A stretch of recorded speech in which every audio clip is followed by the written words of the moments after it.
ಬನ್ನಿ ಸ್ತುತಿಗೀತೆ ಆಡೋಣ. ಬನ್ನಿ ಪ್ರಭುವಿಗೆ ಜಯಘೋಷ ಮಾಡೋಣ. ಯಾರಿಗೆ? ನಮ್ಮ ರಕ್ಷಕ ದೇವನಿಗೆ ಆತನ ಸನ್ನಿಧಿ ಸೇರೋಣ. ಕೃತಜ್ಞತಾ ಸ್ತುತಿಯೊಂದಿಗೆ ಜಯ ಜಯಕಾರ ಮಾಡೋಣ. ಕೀರ್ತನೆಗಳಿಂದ ಆತನಿಗೆ, ಏಕೆಂದರೆ ಪ್ರಭು ದೇವಾದಿದೇವನು, ದೇವರುಗಳಲ್ಲೆಲ್ಲ ರಾಜಾದಿರಾಜನು. ಆತನ ಕೈಯಲ್ಲಿವೆ. ಮುಂದುವರಿಸಿ. ಆತನವೇ ಪರ್ವತಗಳ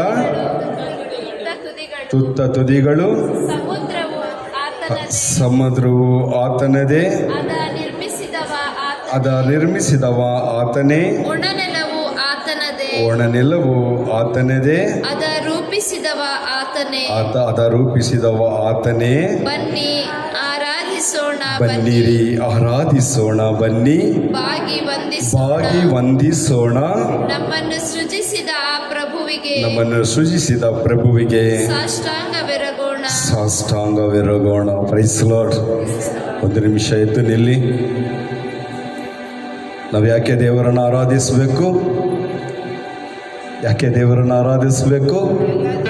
ಸಕಲವನ್ನು ಸೃಷ್ಟಿಸಿದ ದೇವರು, ದೇವರುಗಳಲ್ಲೆಲ್ಲ ರಾಜಾದಿರಾಜನು. ಆತನದೇ ಎಲ್ಲವೂ, ಆತನವರೇ ನಾವು. ಆದ ಕಾರಣ ಆತನೊಬ್ಬನನ್ನೇ ನಾವು ಹೃದಯದಿಂದ ಆರಾಧಿಸಬೇಕು. Praise lord. Hallelujah, hallelujah, hallelujah. Abraham ಹೇಗೆ ಸಿದ್ಧತೆಯಿಂದ ದೇವರನ್ನು ಆರಾಧಿಸಲು ತನ್ನ ಮಗನನ್ನು ಬಲಿ ಕೊಡಲು ಮುಂದೆ ಹೋದನೋ, ನಾವು ದೇವರನ್ನು ಆರಾಧಿಸುವಾಗ ಪೂರ್ಣ ಸಿದ್ಧರಾಗಿರಬೇಕು. ನಮ್ಮಲ್ಲಿರುವ ವೈರಾಗ್ಯ, ಕೆಟ್ಟತನ, ಹಠಮಾರಿತನ, ಅಧಿಕಾರದ ವ್ಯಾಮೋಹ, ನನ್ನಲ್ಲಿರುವಂಥ ಸಿರಿವಂತಿಗೆ, ಇವು ಎಲ್ಲವನ್ನ ಇಟ್ಕೊಂಡು ದೇವರನ್ನು ಆರಾಧಿಸಿದರೆ ಅದು ಆರಾಧನೆಯಲ್ಲ. ತನಗೆ ಕೊಟ್ಟ ಏಕೈಕ ಮಗನನ್ನೇ ಸಮರ್ಪಿಸಿ ದೇವರ ಮುಂದೆ ತನ್ನನ್ನು ತಗ್ಗಿಸಿಕೊಂಡು, ಈಗ ಅಬ್ರಹಾಮ ವಿಶ್ವಾಸದಲ್ಲಿ ಗೆದ್ದ ಹಾಗೆ ನಮ್ಮ ಹೃದಯದಲ್ಲಿರುವ ಎಲ್ಲ ವೇದನೆಗಳು, ನಮ್ಮಲ್ಲಿರುವ ಎಲ್ಲ ಕಷ್ಟ ದುಃಖಗಳನ್ನೆಲ್ಲ ಸಮರ್ಪಿಸಿ ದೇವರನ್ನು ನಾವು ಆರಾಧಿಸಬೇಕು.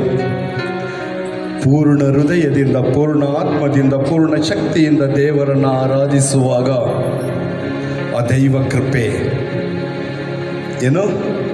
ದೈವ ಕೃಪೆಗಾಗಿ ಮಾತ್ರ ನಾವು ಹಂಬಲಿಸಬೇಕು.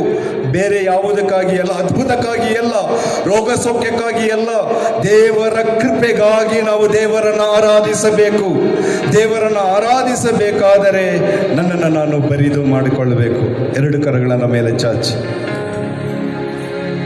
ಒಂದು ನಿಮಿಷ ನಿಮ್ಮ ಹೃದಯದಲ್ಲಿರುವ ಎಲ್ಲ ಆತಂಕಗಳನ್ನೆಲ್ಲ ದೇವರಿಗೆ ಸಮರ್ಪಿಸಿರಿ. ನಿಮ್ಮ ದುಃಖ ಭಾರಗಳು, ರೋಗದ ಅವಸ್ಥೆ, ಸಾಲದ ಅವಸ್ಥೆ, ನಿಮಗೆ ಯಾವುದೆಲ್ಲ ಕೆಟ್ಟ ಗಳಿಗೆಯಾಗಿದೆಯೋ ಅವೆಲ್ಲವನ್ನ ಸಮರ್ಪಿಸಿ ಹೃದಯ ತೆರೆದು ಪರಿಪೂರ್ಣವಾಗಿ ನಮ್ಮನ್ನೇ ಅರ್ಪಿಸುತ್ತಾ ಸ್ತುತಿಸಿ ಆತನನ್ನು ಆರಾಧಿಸಿ ಕೀರ್ತಿಸೋಣ. Hallelujah, hallelujah, hallelujah, hallelujah, hallelujah, hallelujah, hallelujah, hallelujah, hallelujah, hallelujah, hallelujah, hallelujah, hallelujah, hallelujah, hallelujah. ಯೇಸುವೇ ಆರಾಧನೆ, ಆರಾಧನೆ, ಆರಾಧನೆ. Hallelujah, hallelujah, hallelujah, hallelujah. ಯೇಸುವೇ ಹಾಲೆಲೂಯ, ಹಾಲೆಲೂಯ. ಸ್ತೋತ್ರ, ಸ್ತೋತ್ರ. ಯೇಸುವೇ ಆರಾಧನೆ. 2 ಕರಗಳನ್ನು ಹೃದಯದ ಮೇಲೆ ಇಡಿ. 2 ಕರಗಳನ್ನು ಹೃದಯದ ಮೇಲೆ ಇಟ್ಟು ಕಣ್ಣುಗಳನ್ನು ಮುಚ್ಚಿ ಈ ಗೀತೆಯನ್ನು ಶ್ರದ್ಧೆಯಿಂದ ಆಲಿಸುತ್ತಾ ಹೃದಯದಲ್ಲಿ ದೇವರನ್ನು ಆರಾಧಿಸೋಣ.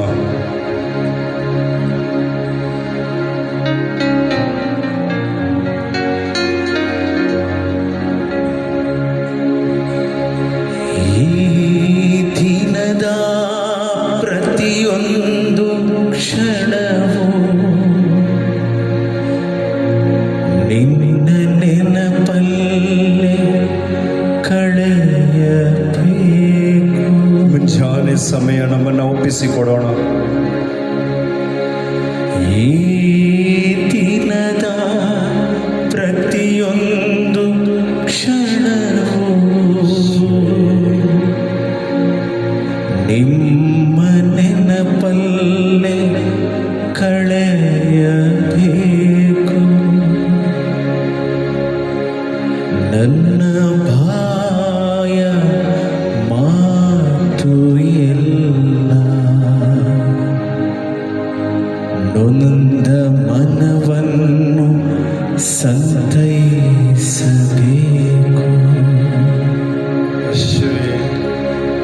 ನನ್ನ ಬಾಯ ಮಾತುಗಳೆಲ್ಲ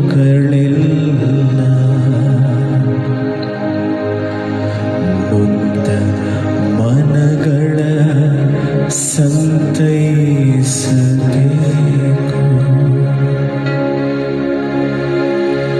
ಪ್ರಿಯ ಯೇಸುವೇ, ನಿನ್ನ ದರ್ಶನಕ್ಕಾಗಿ ಬಳಿಗೆ ಬಂದಿರುವೆ.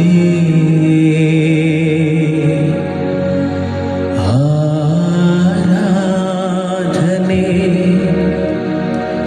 ಸ್ತುತಿ ಸ್ತೋತ್ರವ ದೇವನೇ ಸಲ್ಲಿಸುವೆ.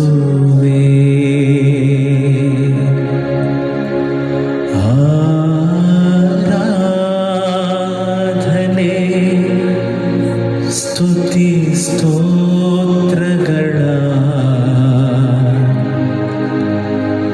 ದೇವನೇ ಸಲ್ಲಿಸುವೆ.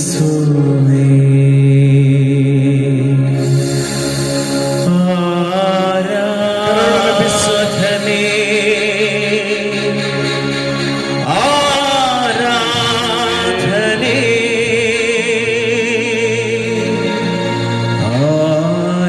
ಆರಾಧನೆ ಆರಾಧನೆ. ಸೇರಿ ಆರಾಧಿಸೋಣ, ಎಲ್ಲರೂ ಸೇರಿ. ಆರಾಧನೆ ಆರಾಧನೆ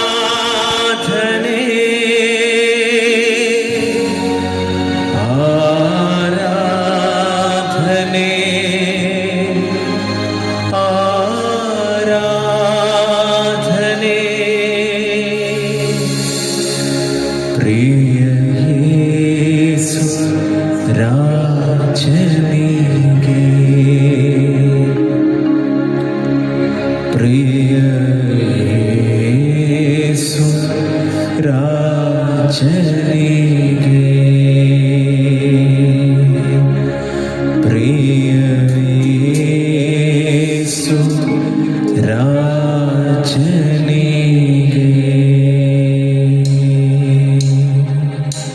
ಮನವೇದನೆಯಿಂದ ದೇವಾಲಯಕ್ಕೆ ಬಂದ ಅನ್ನಳು ಹೃದಯದಲ್ಲಿದ್ದೆಲ್ಲ ವೇದನೆಗಳನ್ನು ಸಮರ್ಪಿಸಿದಳು.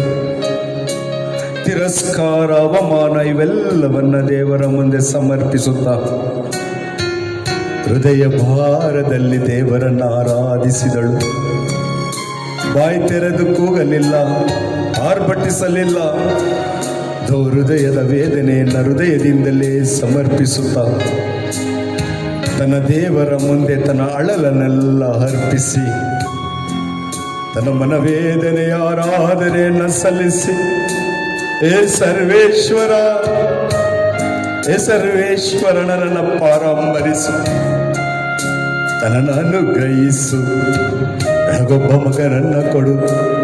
ಹೃದಯದಲ್ಲೇ ಆರಾಧಿಸಿ ವೇದನೆಯೆಲ್ಲ ಸಮರ್ಪಿಸಿ ತನ್ನ ದುಃಖ ಕೊನೆಯಾಗುವವರೆಗೂ ದೇವರ ಸನ್ನಿಧಿಯಲ್ಲಿ ಅನ್ನಳು ಪ್ರಾರ್ಥಿಸಿ ಆರಾಧಿಸಿದಳು. ಅನ್ನಳ ಹಾಗೆ ನೀವು ಬಂದಿದ್ದೀರಾ ಆಲಯಕ್ಕೆ? ನಿನ್ನ ನಿಜ ದೇವರನ್ನು ಆರಾಧಿಸಲು ಬಂದಿದ್ದೀರಾ? ಅನ್ನಳ ಹಾಗೆ ಸತ್ಯವಾಗಿಯೂ ಸತ್ಯ ದೇವರನ್ನು ಆರಾಧಿಸುತ್ತಾ ನಿಮ್ಮ ಹೃದಯದ ಎಲ್ಲ ಎಲ್ಲ ಕೋರಿಕೆಗಳನ್ನು ಸಮರ್ಪಿಸಿ ನಿಮ್ಮ ದುಃಖ ಹೋಗುವವರೆಗೂ ದೇವರನ್ನು ಆರಾಧಿಸಿ ಸಂತೋಷದಿಂದ ಈ ರಾತ್ರಿ ಆರಾಧನೆ ಮುಗಿಸಿ ಮುಂಜಾನೆ ನಾವು ಹೋಗುವವರಾಗೋಣ. ಆ ದೇವರನ್ನ ಮನಪೂರ್ವಕವಾಗಿ ಆರಾಧಿಸಿ ಸ್ತುತಿಸಿ ಸಾಷ್ಟಾಂಗವೆರಗೋಣ.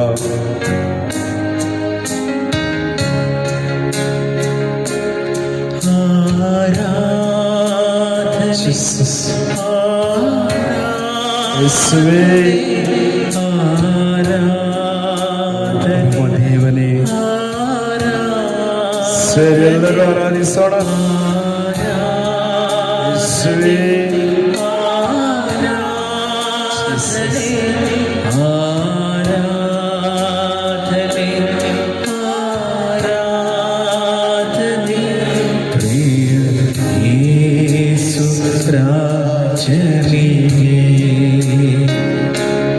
ಪ್ರಿಯ ಯೇಸು ರಾಜನಿಗೆ, ನನ್ನ ಯೇಸು ರಾಜನಿಗೆ,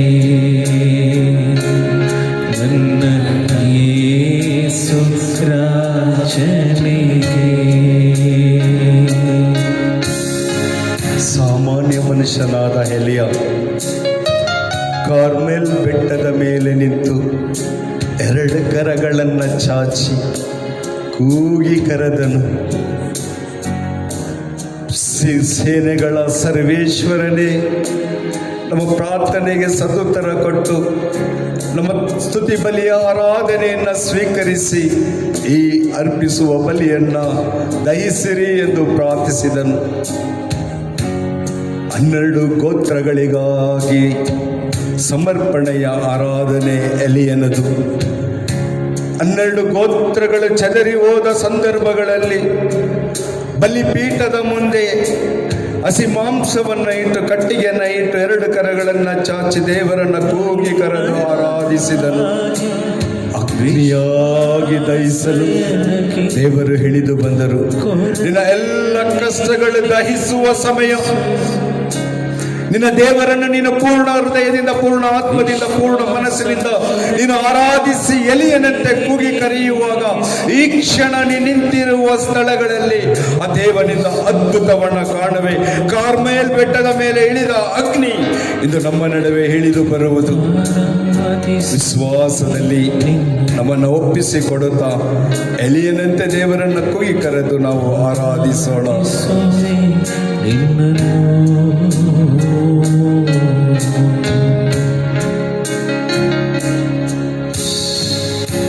ಹನ್ನಳ ಹಾಗೆ ವಿಶ್ವಾಸ ಎನಗಿಲ್ಲ, ಕೊರತೆಯ ನೀಗಿಸು.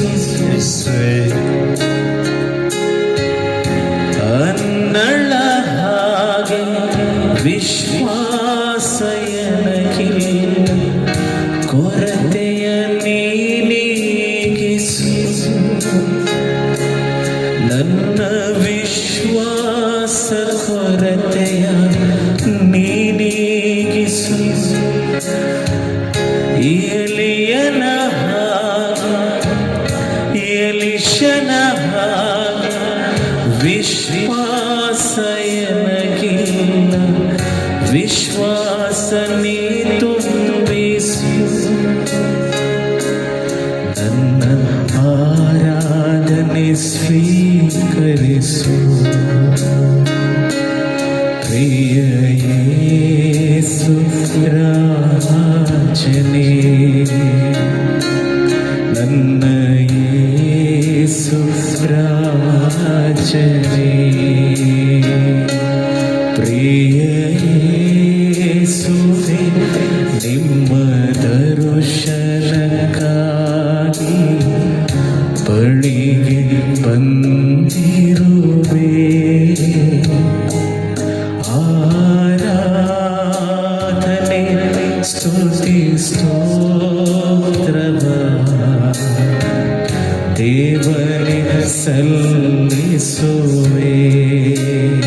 ಸಿರಿ ಸಿರಿ ಪ್ರಿಯ ಯೇಸುವೇ, ನಿಮ್ಮ ದರ್ಶನಕ್ಕಾಗಿ ಬಳಿಗೆ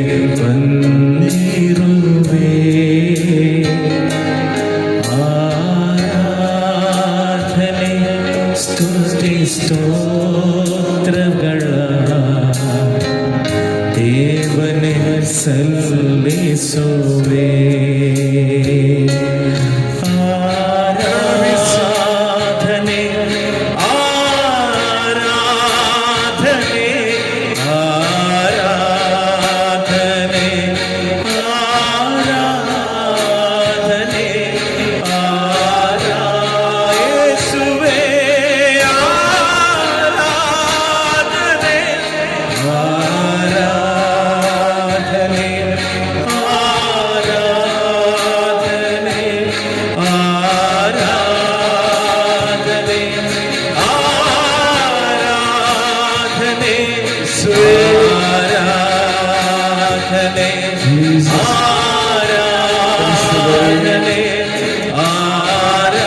ಯೇಸುವೇ ಆರಾಧನೆ ಆರಾಧನೆ ಆರಾಧನೆ ಪ್ರಿಯ ಯೇಸುರಾಜನೇ ನನ್ನ ಕಾಯುವ ಕುರುಬನೇ ಪ್ರಿಯ ಯೇಸು ರಾಜನಿಗೆ ನನ್ನ ಕಾಯುವ ಕುರುಬನೇ.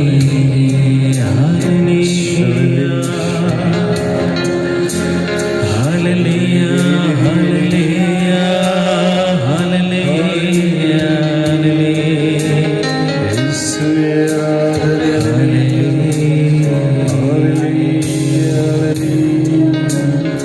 Price lord. ಜೋರಾಗಿ ಒಂದು ಚಪ್ಪಾಳೆ ತಟ್ಟೋಣ.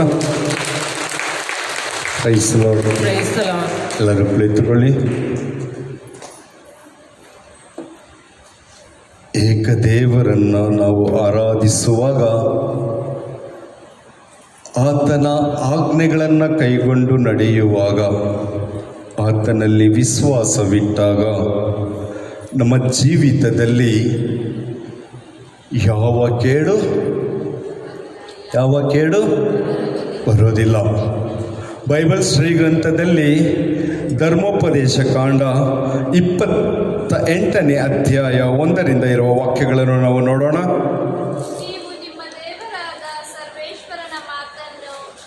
ನೀವು ನಿಮ್ಮ ದೇವರಾದ ಸರ್ವೇಶ್ವರನ ಮಾತನ್ನು ಶ್ರದ್ಧೆಯಿಂದ ಕೇಳಿ, ನಾನು ಈಗ ನಿಮಗೆ ಬೋಧಿಸುವ ಅವರ ಆಜ್ಞೆಗಳನ್ನೆಲ್ಲ ಅನುಸರಿಸಿ ನಡೆದರೆ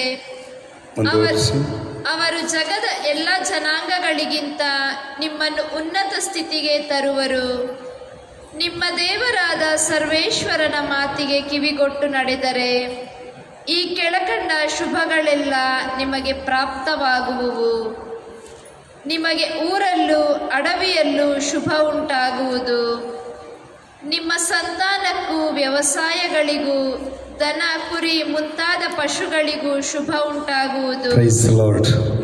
ಮೊದಲ ಶುಭ, ಏಕದೇವರನ್ನು ನಾವು ಆರಾಧಿಸಿ ನನ್ನ ದೇವರನಿಗೆ ನಾನು ವಿಧೇಯನಾಗಿ ನಡೆದುಕೊಳ್ಳುವಾಗ ನಮ್ಮ ಊರಿನಲ್ಲಿಯೂ ಅಡವಿಯಲ್ಲಿಯೂ ಶುಭ ಉಂಟಾಗುವುದು.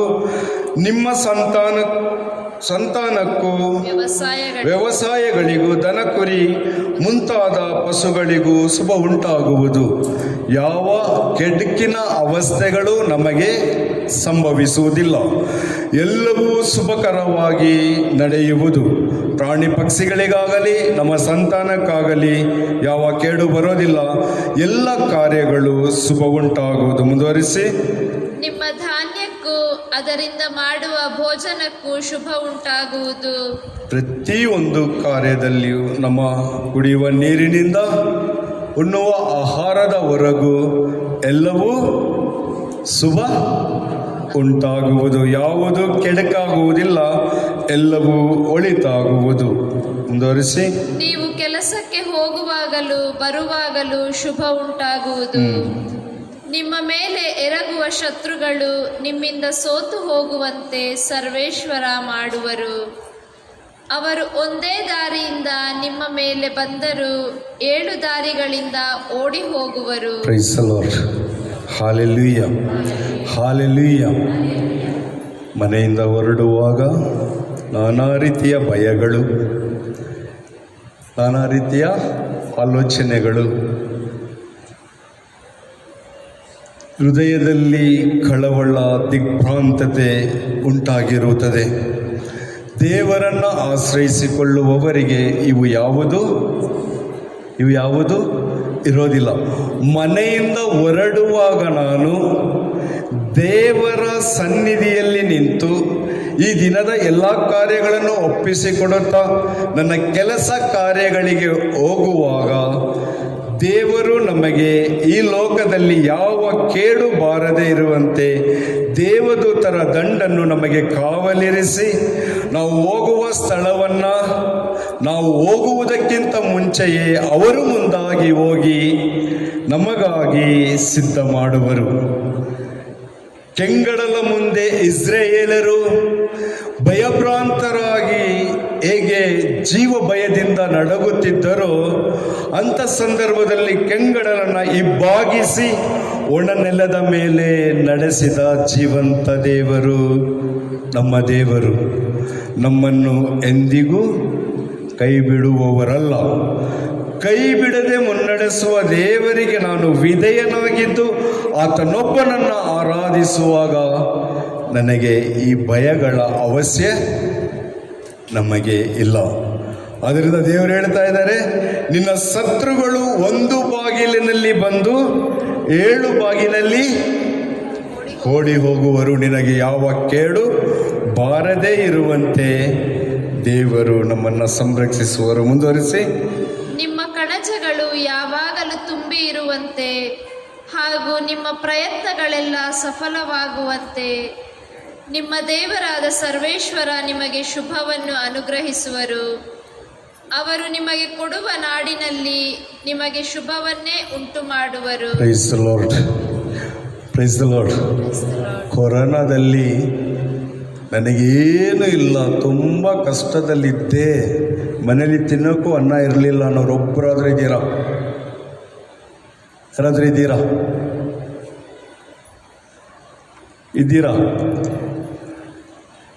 ಇಡೀ ಲೋಕ ದುಃಖದಲ್ಲಿ ಮುಳುಗಿದಾಗಲೂ, ಕಷ್ಟದಲ್ಲಿ ನೊಂದಿದಾಗಲೂ, ಅನೇಕ ಜನರು ನನಗೆ ರೋಗ ಬಂದು ಸತ್ತೋಗುತ್ತೆ ಅಂತ ಭಯ ಪಡುತ್ತಿದ್ದಾಗಲೂ ನಾವು ಭಯ ಪಡ್ತಾ ಇದ್ವಾ? ಭಯ ಇತ್ತಾ? ನನಗೆ ಕೊರೋನಾ ಬರುತ್ತೆ ಅಂತ ಭಯ ಇತ್ತಾ? ನಾನು ಸತ್ತೋಗ್ತೀನಿ ಅಂತ ನಾವು ಯಾವತ್ತೂ ಬಯಸಿದ್ದು ಉಂಟಾ? ಕಾರಣ ಇಷ್ಟೇ, ನಮ್ಮ ಜೊತೆಯಲ್ಲಿ ಯಾರಿದ್ದಾರೆ? ನಮ್ಮ ಜೊತೆಯಲ್ಲಿ ಯಾರಿದ್ದಾರೆ? ಯೋಹಾನನ ಶುಭ ಸಂದೇಶ 16ನೇ ಅಧ್ಯಾಯ 33ನೇ ವಾಕ್ಯ. ಸಂತ ಯೋಹಾನನು ಬರೆದ ಶುಭ ಸಂದೇಶ 16ನೇ ಅಧ್ಯಾಯ 33ನೇ ವಾಕ್ಯ. ನಮ್ಮ ಜೊತೆಯಲ್ಲಿ ಯೇಸು ಇದ್ದಾರೆ. ಯೇಸು ಯಾರು? ಯೋಹಾನರು ಹೇಳ್ತಾರೆ 16:33, ನಿಮಗೆ ಶಾಂತಿ ಸಮಾಧಾನ ಲಭಿಸಲೆಂದು ಇದೆಲ್ಲ ನಿಮಗೆ ಮುಂತಿಳಿಸುತ್ತಿದ್ದೇನೆ. ಲೋಕದಲ್ಲಿ ನಿಮಗೆ ಕಷ್ಟ ಸಂಕಟಗಳು ತಪ್ಪಿದ್ದಲ್ಲ. ಆದರೆ ಧೈರ್ಯವಾಗಿರಿ, ನಾನು ಲೋಕವನ್ನು ಜಯಿಸಿದ್ದೇನೆ. ಯಾರು ನಮ್ಮ ದೇವರು? ಲೋಕವನ್ನು ಜಯಿಸಿದ ಏಕೈಕ ದೇವರು ಯೇಸು ಕ್ರಿಸ್ತರು. ಈ ಜಗತ್ತನ್ನೇ ಗೆದ್ದ ದೇವರು ನನ್ನ ತಂದೆಯಾದರೆ ಈ ಜಗತ್ತಿಗೆ ಹೆದರುವ ಅವಶ್ಯಕತೆ ನಮಗುಂಟಾ? ನಿದ್ರೆ ಮಾಡೋರೆಲ್ಲರೂ ಹಲ್ಲೆಲೂಯ ನೋಡ್ರಿ, ಎಲ್ಲ ನಿದ್ದೆ ಮಾಡ್ತಾ ಇದ್ದೀರಾ. ಬಾಯಿ ಒಣಗಿ ಕಿರಿಸ್ತಾ ಇದ್ರು ಅವನಿಗೆ ಕೆಲಸ ಎಲ್ಲ ಬೊಬ್ಬೆ ಆಗ್ತಲ್ಲ, ಹಾಕೊಳ್ಳಿ, ನಾನು ನಿದ್ದೆ ಮಾಡ್ತೀನಿ ಅಂತ. Praise the lord, hallelujah. ಎಂಥ ಕಷ್ಟಗಳು ದುಃಖಗಳು ಬಂದರು ನಾವು ಆರಾಧಿಸುವ ದೇವರು, ಈ ಜಗತ್ತನ್ನು ಗೆದ್ದವರು ನಮ್ಮೊಟ್ಟಿಗೆ ಇದ್ದಾರೆ. ನಮ್ಮೊಟ್ಟಿಗೆ ಇರುವ ಕಾರಣ ನಮ್ಮನ್ನು ಯಾರೂ ಸಹ ಅವರ ಅಪ್ಪಣೆ ಇಲ್ಲದೆ ನಮ್ಮನ್ನು ಮುಟ್ಟಲು ಸಾಧ್ಯವಿಲ್ಲ. ಜಕರ್ಯನ ಗ್ರಂಥದಲ್ಲಿ ಹೇಳ್ತಾರೆ 8ನೇ ಅಧ್ಯಾಯ 12ನೇ ವಾಕ್ಯದಲ್ಲಿ, ನಿಮ್ಮನ್ನು ಮುಟ್ಟುವವರು ನನ್ನ ಕಣ್ಮಣಿಯನ್ನ ಮುಟ್ಟಿದ ಹಾಗೆ. ಸುಮ್ಮನೆ ಬಿಡ್ತಾರಾ? ಮಣಿಪುರದ ಸನ್ನಿವೇಶ ಹೇಳಿದ್ರಿ. ಮಣಿಪುರ ಸನ್ನಿವೇಶ ಬೈಬಲಲ್ಲಿ ಐತೆ. ಆದರೆ ಮಣಿಪುರದಲ್ಲಿ ಯಾರು ಹೆದರ್ಲಿಲ್ಲ. ಕ್ರಿಶ್ಚಿಯನ್ ಅವ್ರು ಯಾರು ಹೆದರ್ಲಿಲ್ಲ. ಕಾಡಿಗೋಗಿ ಪ್ರೇಯರ್ ಮಾಡಿದ್ರು, ಕಾಡಿಗೋಗಿ ದೇವರನ್ನು ಆರಾಧನೆ ಮಾಡಿದ್ರು. ಅಲ್ಲೊಂದು ಸ್ತ್ರೀ ಹೇಳ್ತು, ನನ್ನ ದೇವರು ಜೀವಂತವಾಗಿದ್ದಾರೆ. ಇಂಥ ಜನ 1000 ಜನ ಬಂದ್ರು, ಈ ಮಣಿಪುರದಲ್ಲಿರುವ ಕ್ರೈಸ್ತರನ್ನ ಏನು ಮಾಡಲು ಸಾಧ್ಯವಿಲ್ಲ. ಆ ಜಗತ್ತನ್ನು ಗೆದ್ದ ದೇವರು ಯೇಸು ಕ್ರೈಸ್ತರು. ಆತನನ್ನು ನಾನು ಆರಾಧಿಸ್ತಾ ಇದ್ದೀನಿ ಅಂದ್ರೆ ಆ ಧೈರ್ಯ ನನ್ನಲ್ಲಿ ಇರುತ್ತೆ. ನನ್ನ ಆರಿಸಿಕೊಂಡ ದೇವರು, ನನ್ನ ಹೆಸರಿಡಿದು ಕರೆದ ದೇವರು, ತಾಯಿಯ ಗರ್ಭದಲ್ಲಿ ನಾನು ಭ್ರೂಣವಾಗುವುದಕ್ಕಿಂತ ಮುಂಚೆ ನನ್ನನ್ನು ಹೆಸರಿಡಿದು ಕರೆದ ದೇವರು, ಜೀವಂತ ದೇವರು, ಈ ಜಗತ್ತನ್ನು ಗೆದ್ದ ದೇವರು, ಜಗತ್ತಿನ ಸೃಷ್ಟಿಕರ್ತನು, ರಾಜಾದಿರಾಜನಾದ ದೇವರನ್ನು ನಾವು ಆರಾಧಿಸುವಾಗ ಪ್ರಿಯರೇ, ಯಾವ ಚಿಂತೆ ಬೇಡ, ಯಾವ ದುಃಖಗಳನ್ನು ನಮಗೆ ಕೊಡೋದಿಲ್ಲ. ನಾವು ಯಾವುದನ್ನು ಆಶ್ರಯಿಸಿಕೊಳ್ತೇವೆ ಅದು ನಮ್ಮ ಜೊತೆಯಲ್ಲಿ ನೆಲೆಯಾಗಿ ನಿಲ್ಲುತ್ತೆ. ನಾವು ಯಾರನ್ನು ಆಶ್ರಯಿಸ್ಕೊಂಡಿದ್ದೀವಿ? ಯಾವಾಗ ಗಂಡ ಹೊಡೆದ್ರೆ ಯೇಸು ಕ್ರಿಸ್ತನ ಆಶ್ರಯಿಸ್ಕೊಳ್ಳಲ್ಲ, ಗಂಡನ ಹಿಡಿಯೋದಲ್ಲ. ಪ್ರೈಸಲೋಡ್. ಕಷ್ಟ ಬಂದಾಗ ಯೇಸುವನ್ನು ಮರೆತು ಬಿಡ್ತೀವಿ. ಕಷ್ಟ ಸಂದರ್ಭಗಳಲ್ಲಿ 57ನೇ ಕೀರ್ತನೆಯಲ್ಲಿ ದಾವೀದ ಹೇಳ್ತಾನೆ, ನಿನ್ನ ಕಷ್ಟದ ಸಮಯದಲ್ಲಿ ನಿನ್ನ ದೇವರನ್ನು ಆರಾಧಿಸುವ ಆರಾಧನೆಯೇ ಅತಿ ಶ್ರೇಷ್ಠವಾದ ಆರಾಧನೆ. ಕಣ್ಣೀರಿನಲ್ಲಿ ಎದೆ ಹೇಳಿದ್ರೆ ನಿಮಗೆ ಅನ್ನಳ ಪ್ರಾರ್ಥನೆ ಶ್ರೇಷ್ಠವಾದ ಪ್ರಾರ್ಥನೆ. ದುಃಖ ತುಂಬಿದವಳು ಪೆನ್ನನ್ಯ ಎಂಬುವ ಸವತಿ 2ನೇ ಹೆಂಡತಿ ಆತನ ಗಂಡನಿಗೆ ಆಕೆ ಅವಮಾನ ಪಡಿಸಿರ್ತಾಳೆ. ಮಕ್ಕಳಿಲ್ಲ, ದೇವರಿಂದ ನೀನು ಶಪಿಸಲ್ಪಟ್ಟವಳು, ಆತನನ್ನು ತಿರಸ್ಕಾರಗೊಳಿಸಿರ್ತಾರೆ. ಆದರೆ ದೇವರ ಆಲಯಕ್ಕೆ ಬರುವಾಗ ಈ ಪೆಣ್ಣಿನಳು ಹೇಳಿದ್ಲು, ಅವಳು ಹೇಳಿದ್ಲು, ಇವಳು ಹೇಳಿದ್ಲು, ಅದು ಯಾವುದನ್ನು ತರೋದಿಲ್ಲ. ದೇವರ ಮುಂದೆ ಮೊಣಕಾಲು ಊರುವಾಗ ತನ್ನನ್ನು ಬರಿದು ಮಾಡಿಕೊಳ್ತಾಳೆ. ಅಲ್ಲಿ ಕೇಳೋದು ಅವಳ ಹೃದಯದ ಭಾರದ ವೇದನೆಯನ್ನು ಸಮರ್ಪಿಸುತ್ತಾ, ಈ ಪ್ರಪಂಚ ನನ್ನನ್ನು ತಿರಸ್ಕರಿಸ್ತಾ ಇದೆ. ಅಬ್ರಹಾಮ ನಿನ್ನನ್ನು ಆರಾಧಿಸಿದಾಗ 100 ವರ್ಷದಲ್ಲಿ ಮಗುವನ್ನು ಕೊಟ್ಟವನು ನೀನು. ಈ ಜಗತ್ತು ಏನೇ ಹೇಳ್ಬೋದು, ನನ್ನ ಪಿತಾಮಹನಿಗೆ ನಿನ್ನ ತಂದೆಯ ಸೌಭಾಗ್ಯವನ್ನು, ನನ್ನ ಪಿತಾಮಹನ ಹೆಂಡತಿಗೆ ತಾಯಿಯ ಸೌಭಾಗ್ಯವನ್ನು ಕೊಟ್ಟವಳು ನೀನು. ಹೇಗೋ ಅಬ್ರಹಾಮನಂತೆ ನಿನ್ನ ಸನ್ನಿಧಿಯಲ್ಲಿ 2 ಕರಗಳನ್ನು ಚಾಚಿ ಹೃದಯದಿಂದ ನಿನ್ನನ್ನು ಆರಾಧಿಸುತ್ತಿದ್ದೇನೆ. ನನ್ನ ಮೊರೆಯನ್ನು ಆಲಿಸು. ಅನ್ನಳ ಪ್ರಾರ್ಥನೆಗೆ ಸದುತ್ತರ ಸಿಗ್ತಾ ನಮಗೆ ಯಾವತ್ತಾದ್ರೂ ಸಿಕ್ಕಿದೆಯಾ? ಏನು ಸಿಕ್ಕಿದೆ ಗೊತ್ತಿಲ್ಲ. ಏನು ಸಿಕ್ಕಿದೆ ಗೊತ್ತಿಲ್ಲ. ಸಿಕ್ಕಿದೆ, ಅನ್ನಳಿಗೆ ಸಿಕ್ತು. ಸಮುವೇಲನೆಂಬುವ ಶ್ರೇಷ್ಠ ಪ್ರವಾದಿಯನ್ನು ದೇವರು ಕೊಟ್ಟು ಸಮುವೇಲನನ್ನು ದೇವಾಲಯಕ್ಕೆ ಸಮರ್ಪಿಸಿದಾಗ ಅನ್ನಳ ಉದರದಲ್ಲಿ 5 ಮಕ್ಕಳನ್ನು ಇಟ್ಟು 5-6 ಮಕ್ಕಳ ತಾಯಿಯಾಗಿ ಮಾರ್ಪಡಿಸಿದ ಜೀವಂತ ದೇವರು ನನ್ನ ಪ್ರಭು ಕ್ರಿಸ್ತರು. Praise the lord. Hallelujah, hallelujah. 15 ವರ್ಷ ದುಃಖಕ್ರಾಂತದಲ್ಲಿ ನೆರಳಿದ್ದ ದಾವೀದನನ್ನು ಅಭಿಷೇಕಿಸಿದ ಯಾರು? ದೇವರು ಅಭಿಷೇಕಿಸಿದರು. ಸೌಲ ಇನ್ನು ಅರಸನಾಗಿದ್ದ ಕಾರಣ ಸೌಲ ಈತನ ಮೇಲೆ ತಿರುಗಿ ಬಿದ್ದಾಗ ಹೇಗೋ ಸೌಲನನ್ನು ಶಪಿಸಲಿಲ್ಲ, ದೇವರನ್ನು ಶಪಿಸಲಿಲ್ಲ. ಬೆಂಗಾಡಿನಲ್ಲಿ ದೇವರನ್ನು ಆರಾಧಿಸಿದ ಆತನ ಪ್ರಾರ್ಥನೆ ಹೀಗಿತ್ತು: ಹೇ ಸರ್ವೇಶ್ವರ, ನನ್ನ ಬುದ್ಧಿಯಲ್ಲಿ ನನ್ನ ಕಣ್ಣೀರನ್ನು ತುಂಬಿಸಿಡಲು ನನ್ನ ಗಳಿಯಲ್ಲಿ ಬುದ್ಧಲಿ ಇಲ್ಲ. ಬರಿಗೈಯಲ್ಲಿ ಬಂದಿದ್ದೇನೆ, ನನ್ನ ಕಣ್ಣೀರು ವ್ಯರ್ಥವಾಗಿ ಹೋಗ್ತಾ ಇದೆ. ವ್ಯರ್ಥವಾಗಿ ಹೋಗುವ ಈ ಕಣ್ಣೀರನ್ನು ನಿನ್ನ ಬುದ್ಧಲಿಯಲ್ಲಿ ತುಂಬಿಸಿಡು. ನನ್ನ ಮನವೇದನೆಯಲ್ಲಿ ಬೆಂಗಾಡಿನಲ್ಲಿ ನಿಂತು ನಿನ್ನನ್ನು ಆರಾಧಿಸುತ್ತಾ ಇದ್ದೇನೆ. ನೀನಲ್ಲವೇ ಸರ್ವಸ್ವರ ನನ್ನನ್ನು ಆಶ್ರಯಿಸಿಕೊಳ್ಳ ಕೇಳಿದ್ದು. ನೀನಲ್ಲವೇ ನನಗೆ ಪೋರಬಂಡೆ, ನೀನಲ್ಲವೇ ಆಶ್ರಯ ದುರ್ಗ. ಈಗ ನನ್ನ ಹೃದಯ ತೆರೆದು ನಿನ್ನನ್ನು ಆರಾಧಿಸುತ್ತಿದ್ದೇನೆ. ನಿನ್ನ ಮುಂದೆ ನಾನು ನಿಲ್ಲುವಾಗ ನಿನ್ನ ಬುದ್ಧಲಿಯಲ್ಲಿರುವ ಈ ನನ್ನ ಕಣ್ಣೀರು ನನಗಾಗಿ ನಿನ್ನ ಮುಂದೆ ವಾದ ಮಾಡಲಿ. ದೇವರ ಮುಂದೆ ವೇದನೆಗಳನ್ನು ಸಮರ್ಪಿಸಿದ ದಾವೀದ 5 ಆಜ್ಞೆಗಳನ್ನು ಉಲ್ಲಂಘಿಸಿ ದೇವರಿಗೆ ವಿರೋಧ ಪಾಪ ಮಾಡಿದರು, ದೇವರ ಮುಂದೆ ದಾವಿದ ನೀತಿವಂತ. Praise lord. Hallelujah, hallelujah. ಅನೇಕ ಭಾಷಣಗಳನ್ನು ಕೇಳಿರ್ಬೋದು, ಅನೇಕ ಪ್ರಬೋಧನೆಗಳನ್ನು ಕೇಳಿರ್ಬೋದು. ನಾನು ಪಾಪಿ, ನಾನು ಪಾಪ ಮಾಡಿದ್ದೇನೆ, ನಾನು ನಿರ್ಗತಿಕನು, ನಾನು ಕೊಡುಕ, ನಾನು ಸಾಲಗಾರ, ನಾ ಇತ್ಯಾದಿ ಇತ್ಯಾದಿ ನನ್ನ ಪ್ರಾರ್ಥನೆಯನ್ನು ದೇವರು ಕೇಳ್ತಾರ. ಅನೇಕ ಪ್ರಶ್ನೆಗಳುಂಟು, ಅನೇಕ ಪ್ರಶ್ನೆಗಳುಂಟು. ದೇವರು ಹೇಳ್ತಾರೆ, ನಾನು ನೀತಿವಂತರನ್ನು ಹುಡುಕಿ ಬಂದವನಲ್ಲ, ಪಾಪಿಗಳನ್ನು ಹುಡುಕಿ, ಈ ಲೋಕ ತಿರಸ್ಕಾರಗೊಂಡವರನ್ನು ಹುಡುಕಿ ನಾನು ಬಂದಿರುವುದು. ಅದಕ್ಕೆ ಸಮರ್ಯದ ಸ್ತ್ರೀಗೆ ಹೇಳ್ತಾರೆ, ಯಾರು ಹೃದಯದಿಂದ ದೇವರನ್ನು ಆರಾಧಿಸುತ್ತಾರೋ ಅಂಥವನ ಆರಾಧನೆಯನ್ನು ಮಾತ್ರ ದೇವರು ಇಷ್ಟಪಡ್ತಾರೆ. ದುಃಖ ತಪ್ತರಾಗಿ ಆರಾಧಿಸುವಾಗ, ನಮ್ಮದೆಲ್ಲವನ್ನ ಸಮರ್ಪಿಸಿ ಪ್ರಾರ್ಥಿಸುವಾಗ ಆ ದೇವರು ಕಂಡರಿಯದೇ ಇರುವ ಅದ್ಭುತಗಳನ್ನು ನಮ್ಮ ಜೀವನದಲ್ಲಿ ಮಾಡ್ತಾರೆ. ಅದಾಗಿದೆ ಸಂತ ಪೌಲ ಹೇಳುವಂಥದ್ದು. ರೋಮನರಿಗೆ ಬರೆದ ಪತ್ರ 12ನೇ ಅಧ್ಯಾಯ 1-2 ವಾಕ್ಯದಲ್ಲಿ ಹೇಳ್ತಾರೆ. ಅಲ್ಲಿ ರೋಮ 12:1-2. ಆದುದರಿಂದ ಸಹೋದರರೇ, ದೇವರ ಅಪಾರ ಕೃಪೆಯನ್ನು ನಿಮ್ಮ ನೆನಪಿಗೆ ತಂದು ನಾನು ಬೇಡಿಕೊಳ್ಳುವುದೇನೆಂದರೆ ನಿಮ್ಮನ್ನೇ ದೇವರಿಗೆ ಮೀಸಲಾದ ಮೆಚ್ಚುಗೆಯಾದ ಸಜೀವವಾದ ಬಲಿಯಾಗಿ ಸಮರ್ಪಿಸಿಕೊಳ್ಳಿರಿ. ಬಲಿಯನ್ನು ಅರ್ಪಿಸಿಕೊಳ್ಳಿರಿ. ಇದೇ ನೀವು ಸಲ್ಲಿಸಬೇಕಾದ ನಿಜವಾದ ಆರಾಧನೆ. Praise lord. Hallelujah, hallelujah. ನಾವು ಸಜೀವವಾಗಿ ಬಲಿ ಅರ್ಪಣೆ ಮಾಡಿದೀವ. ಆರಾಧನೆ ಅಂದ್ರೆ ಏನು? ಆರಾಧನೆ ಅಂದ್ರೆ ಏನು?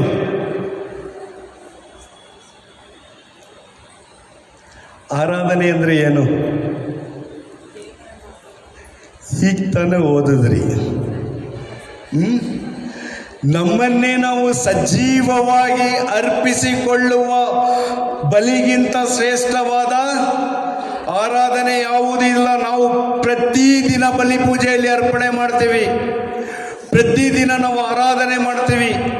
ಪ್ರತಿದಿನ ನನ್ನ ಮತ್ತು ನಿನ್ನ ಬಲಿಯು ಸರ್ವಶಕ್ತ ದೇವರಿಗೆ ಮೆಚ್ಚುಗೆಯಾಗುವಂತೆ ಪ್ರಾರ್ಥಿಸಿರಿ ಎನ್ನುವಾಗ ನಾವು ಪ್ರಾರ್ಥಿಸ್ತೀವಿ. ನಮ್ಮನ್ನು ಯೇಸು ಕ್ರಿಸ್ತರ ಬಲಿಯಲ್ಲಿ ಅರ್ಪಿಸಿಕೊಳ್ತೀವಿ. ಸಜೀವವಾಗಿ ನನ್ನನ್ನು ಅರ್ಪಿಸಿಕೊಂಡು ಬಲಿ ಅರ್ಪಣೆ ಮಾಡಿ ದೇವರನ್ನು ಆರಾಧಿಸಿದ್ದೇವೆ. ಆದರೂ ನಮಗೆ ಅನುಭವ ಆಗಿಲ್ಲ. ಯಾಕೆಂದ್ರೆ ಆರಾಧನೆ ಎಂದರೆ ನಾನು ಹೃದಯದಿಂದ ಮಾಡ್ತಾ ಇಲ್ಲ, ಬರೀ ಕಣ್ಣು ನೋಟದಿಂದಲೂ ನಾಲಿಗೆಯಿಂದಲೂ ನಾನು ಆರಾಧನೆ ಮಾಡುವ ಕಾರಣ ನನಗೆ ಆರಾಧನೆಯ ಫಲ ನನಗೆ ಅರ್ಥ ಆಗ್ತಾ ಇಲ್ಲ. ದಿವ್ಯ ಬಲಿ ಪೂಜೆಯಲ್ಲಿ ಭಾಗವಹಿಸ್ತೇವೆ. ಕಲ್ವಾರಿಯಲ್ಲಿ ಉನ್ನತವಾದಂಥ ಬಲಿ ಅರ್ಪಣೆ, ತಂದೆ ದೇವರಿಗೆ ಅತಿ ಶ್ರೇಷ್ಠವಾದ ಆರಾಧನೆ, ಇಡೀ ಪ್ರಪಂಚದಲ್ಲಿಯೇ ಉನ್ನತವಾದ ಆರಾಧನೆ ಕಲ್ವಾರಿಯ ಬಲಿ ಅರ್ಪಣೆ.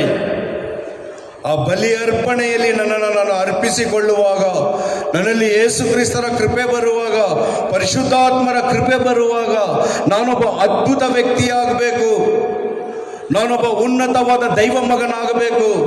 ದೈವ ಅನುಭವವು, ದೈವ ಫಲವು ನಮ್ಮಲ್ಲಿ ಇರಬೇಕು. ನಮ್ಮಲ್ಲಿ ಯಾರಾದರೂ ಇದೆಯಾ? ನಮ್ಗೆ ಯಾರಿಗಾದ್ರೂ ಅನುಭವವಾಗಿದೆಯಾ? ಕಥೋಲಿಕ ದೇವಾಲಯದಲ್ಲಿ ಅರ್ಪಿಸುವ ಬಲಿ ಅರ್ಪಣೆಯಲ್ಲಿ ಅದಕ್ಕಿಂತ ಶ್ರೇಷ್ಠವಾದ ಆರಾಧನೆ ಇಡೀ ಪ್ರಪಂಚದಲ್ಲಿ ಎಲ್ಲೂ ಇಲ್ಲ. 100 ಧ್ಯಾನ ಇಲ್ಲ, 1000 ಧ್ಯಾನಗಳಿಗೆ ಹೋಗಿ ದಿನಂಪ್ರತಿ ಚಪ್ಪಾಳೆ ತಟ್ಟಿ ದೇವರನ್ನು ಆರಾಧಿಸಿದರೆ ಅದೆಲ್ಲ ಆರಾಧನೆ. ಬಲಿ ಪೀಠದಲ್ಲಿ 2ನೇ ಬಾರಿ ಬರುವವರೆಗೂ ನಾನು ಆತನನ್ನು ಸ್ಮರಿಸಿ ಆತನ ಸ್ಮರಣೆಯನ್ನ ಮಾಡುತ್ತಾ, ಇದು ಆತನ ದೇಹ, ಇದು ಆತನ ರಕ್ತ ಎಂದು ನನ್ನನ್ನು ಆತನಲ್ಲಿ ಸಮರ್ಪಿಸಿಕೊಳ್ಳುವ ಆ ಶ್ರೇಷ್ಠವಾದ ಆರಾಧನೆ, ಪರಿಪೂರ್ಣವಾದ ಫಲ ನೀಡುವ ಆರಾಧನೆ. ಅದನ್ನೇ ಸಂತ ಪೌಲ ಹೇಳ್ತಾನೆ ರೋಮ 12ನೇ ಅಧ್ಯಾಯದಲ್ಲಿ. ದೇವರು ಮಾಡಿದ ಅಪಾರ ಕೃಪೆಯನ್ನು ನೆನೆದು ನಿಮ್ಮನ್ನೇ ನೀವು ಸಜೀವವಾಗಿ ದೇವರಿಗೆ ಮೀಸಲಾದ ಬಲಿಯಾಗಿ ಅರ್ಪಿಸಿಕೊಳ್ಳ್ರಿ. ಫಿಲಿಪಿಯರಿಗೆ ಬರೆದ ಪತ್ರದಲ್ಲಿ 2ನೇ ಅಧ್ಯಾಯದಲ್ಲಿ ಹೇಳ್ತಾರೆ, ತನ್ನನ್ನೇ ಬರಿದು ಮಾಡಿಕೊಂಡ ಯೇಸು ಕ್ರಿಸ್ತರು ತಂದೆ ದೇವರಿಗಾಗಿ ತನ್ನನ್ನೇ ಅರ್ಪಿಸಿಕೊಳ್ಳುತ್ತಾ ಸರ್ವ ಜನರಿಗಾಗಿ ಆತ ಜರ್ಜರಿತನಾದ. ಸ್ವರ್ಗವನ್ನು ತೊರೆದ ಪಾಪಿಗಳ ಸಾಲಿನಲ್ಲಿ ನಿಂತ. ಸರ್ವವನ್ನು ಸಮರ್ಪಿಸಬೇಕು, ಸರ್ವವನ್ನು ತ್ಯಜಿಸಬೇಕು. ನನ್ನಲ್ಲಿರುವ ಸ್ವಭಾವವನ್ನೆಲ್ಲ ತ್ಯಜಿಸಿ ನಾನೊಂದು ಮಗುವಾಗಿ, ಬೆತ್ತಲೆಯಾದ ಯೇಸು ಕ್ರೈಸ್ತರು ಮಗುವಾದರು, ಪ್ರೌಢರಾಗಿ ಎಲ್ಲ ಒಂದು ಶಿಶುವಾಗಿ, ಏನು ಅರಿಯದೇ ಇರುವ ಶಿಶುವಾಗಿ ಪಾವನ ಬಲಿಯನ್ನು ಸಮರ್ಪಿಸಿ ಶ್ರೇಷ್ಠವಾದ ಬಲಿ ಅರ್ಪಣೆಯನ್ನು, ಆರಾಧನೆಯನ್ನು ದೇವರಿಗೆ ಸಲ್ಲಿಸಿದರು. ಅದಕ್ಕೆ ನಮಗೆ ಅರ್ಥ ಆಗಲ್ಲ. ದೈವ ವಾಕ್ಯಕ್ಕೆ ನಾವು ಕೊಡುವ ಬೆಲೆ ಅದೇ. ದೇವರ ವಾಕ್ಯ ಪರ್ಯಾಸದ ವಾಕ್ಯವಲ್ಲ, ದೇವರ ವಾಕ್ಯ ಸಜೀವವಾದದ್ದು. ನಾವು ದೇವರಿಗೆ ಎಷ್ಟು ಬೆಲೆ ಕೊಡ್ತೀವಿ, ದೇವರಿಗೆ ಯಾವ ಸ್ಥಾನಮಾನ ಕೊಡ್ತೀವಿ, ಅದು ನನ್ನ ಜೀವನದಲ್ಲಿ ಸಂಭವಿಸುತ್ತೆ. ನಮ್ಮನ್ನೇ ನಾವು ಅರ್ಪಿಸಿಕೊಳ್ಳೋಣ. ಈ ಒಂದು ಆರಾಧನೆಯ ಸಮಯ ಆ ಕರ್ತನಾದ ದೇವರ ಕೃಪೆ ನಮ್ಮಲ್ಲಿ ಇಳಿದು ಬರುವಂತೆ ನಾವು ಎದ್ದು ನಿಲ್ಲೋಣ.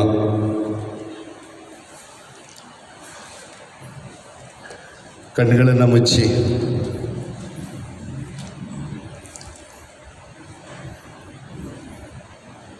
ನಿಮ್ಮ ಸಮರ್ಪಣೆ ಬಲಿಯಾಗಿ ಮಾರ್ಪಡಲಿ, ಅಪರಿಪೂರ್ಣ ಆರಾಧನೆಯ ಸಮರ್ಪಣೆಯಾಗಿರಲಿ. ಎರಡು ಕರಗಳನ್ನು ಹೃದಯದ ಮೇಲೆ ಇಟ್ಟು ನಿಮಗಿರುವ ಎಲ್ಲ ಕೊರತೆಗಳನ್ನು ದೇವರಿಗೆ ಸಮರ್ಪಿಸಿರಿ. ರೋಗ ಇರಬಹುದು, ದುಃಖ ಇರಬಹುದು, ಸಾಲದ ಹೊರೆ ಇರಬಹುದು, ಆಸ್ತಿಪಾಸ್ತಿಗಾಗಿ ಜಂಜಾಟವಿರಬಹುದು, ಬಾಳ ಸಂಗಾತಿಯಿಂದ ನೆಮ್ಮದಿ ಇಲ್ಲದೆ ಇರಬಹುದು, ಮಕ್ಕಳಿಂದ ನೆಮ್ಮದಿ ಕಳೆದುಕೊಂಡಿರಬಹುದು, ತಂದೆ ತಾಯಿಯಿಂದ ಅಸಮಾಧಾನಕ್ಕೆ ಒಳಗಾದ ಮಕ್ಕಳಿರಬಹುದು. ಎಲ್ಲವನ್ನ ಸಮರ್ಪಿಸಿರಿ. ಸಮರ್ಪಿಸುತ್ತಾ ಪರಿಪೂರ್ಣ ಬಿಡುಗಡೆಯನ್ನು ನಮಗೆ ಕೊಡಿರಿ ಎಂದು ಪ್ರಾರ್ಥಿಸುತ್ತಾ ನಮ್ಮನ್ನೇ ಒಪ್ಪಿಸಿಕೊಡೋಣ.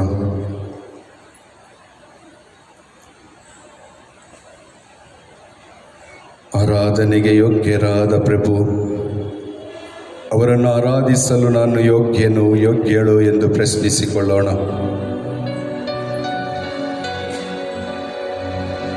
ದುಂದುಗಾರ ಮಗನು ಹೇಗೆ ತಂದೆಯ ಬಳಿಗೆ ಹೋಗುವುದಕ್ಕಿಂತ ಮುಂಚೆ ಹಂದಿಯ ಗೂಡಲ್ಲಿ ತನ್ನನ್ನೇ ಪರಿಶೋಧಿಸಿಕೊಂಡನು, ಹಾಗೆ ಪರಿಶೋಧಿಸಿಕೊಳ್ಳೋಣ. ನಾನು ಅಹಂಕಾರಿಯೋ, ನಾನು ಕೋಪಿಷ್ಟನು,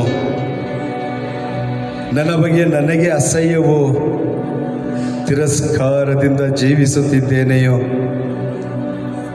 ಅನೇಕರು ನೋಯಿಸುವಾಗ ಹೃದಯ ಬಡಿದುಕೊಳ್ಳುವಂಥ ಅವಸ್ಥೆಯಲ್ಲಿ ನಾನು ಆಂತರಿಕ ರೋಗಿಯಾಗಿದ್ದೇನೆಯೋ, ಗಂಡನಿಂದ ಹೆಂಡತಿಯಿಂದ ನೋವನುಭವಿಸುವಾಗ,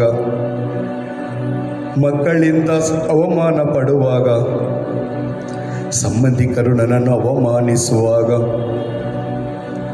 ನಾನು ಪಟ್ಟ ವೇದನೆಯನ್ನು ತುಂಬಿಕೊಂಡು ಅನೇಕ ಬಾರಿ ನಾನು ಆರಾಧನೆಗೆ ಬಂದಿದ್ದೇನೆ, ದೇವರನ್ನು ಆರಾಧಿಸಿದ್ದೇನೆ.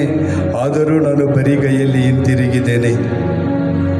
ಮತ್ತಾಯನ ಶುಭ ಸಂದೇಶ 5ನೇ ಅಧ್ಯಾಯ 23ನೇ ವಾಕ್ಯ, ನಿನ್ನ ಸೋದರನಿಗೆ ನಿನ್ನ ಮೇಲೆ ಏನಾದರೂ ಮನಸ್ತಾಪ ಇದ್ದರೆ ಆತನೊಡನೆ ಹೋಗಿ ಸಂಧಾನ ಮಾಡಿಕೊಂಡು ಬಂದು ಬಲಿಪೀಠದ ಮುಂದೆ ನಿನ್ನ ಕಾಣಿಕೆಯನ್ನು ಅರ್ಪಿಸು.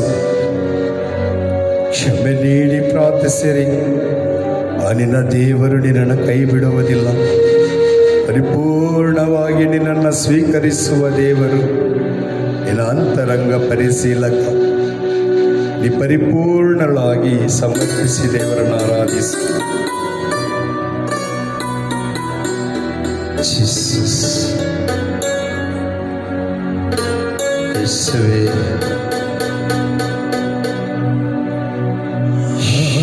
ಆಳ್ವಿಕೆ ಮಾಡು ಜೀಸಸ್, ಪರಿಶುದ್ಧ ಆತ್ಮನೇ. ಫಲದಾಯಕ ಕೃಪೆಗಳು ನಮ್ಮಲ್ಲಿ ತುಂಬಲಿ. ಬಲಿಯಾಗಿ ತಂದಿರುವೆ ನನ್ನನ್ನೇ ಈಗಲೇ. ಕರ್ಮೆಲ್ ಬೆಟ್ಟದಲ್ಲಿ ಅಗ್ನಿಯಾಗಿ ಇಳಿದ ಪರಿಶುದ್ಧಾತ್ಮರೇ, ಶಿಷ್ಟ ಹೆಸರಿ ಆಳ್ವಿಕೆ ಮಾಡು